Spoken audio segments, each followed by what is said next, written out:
3 মাস পর সরকারের টাকা ফুরিয়ে যাবে, চালও আমদানি করতে পারবে না বলে মন্তব্য করেছেন নাগরিক ঐক্যের সভাপতি মাহমুদুর রহমান মান্না। দুপুরে ঢাকা রিপোর্টার্স ইউনিটি মিলনায়তনে নাগরিক ঐক্য আয়োজিত অর্থনৈতিক বিপর্যয় এবং কর্তৃত্ববাদী শাসন বিষয়ক সেমিনারে এসব কথা বলেন মাহমুদুর রহমান মান্না।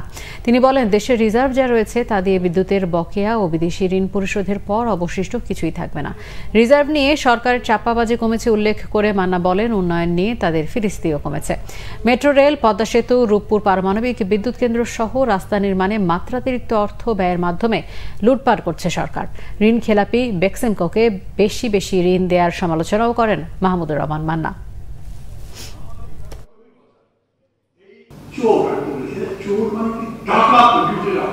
আমাদের আজকের অর্থনৈতিক যে বিপর্যয় মানে কি?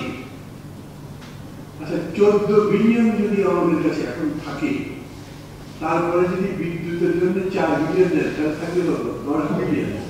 তারপরে যদি বিদেশের যে ঋণ আছে সেগুলো যদি দেয়, 1 মাস পরে আপনার কাছে টাকা থাকবে, পেঁয়াজ আমদানি করতে পারবে, চাল আমদানি করতে পারবে না, আমদানি করবার টাকাই থাকবে।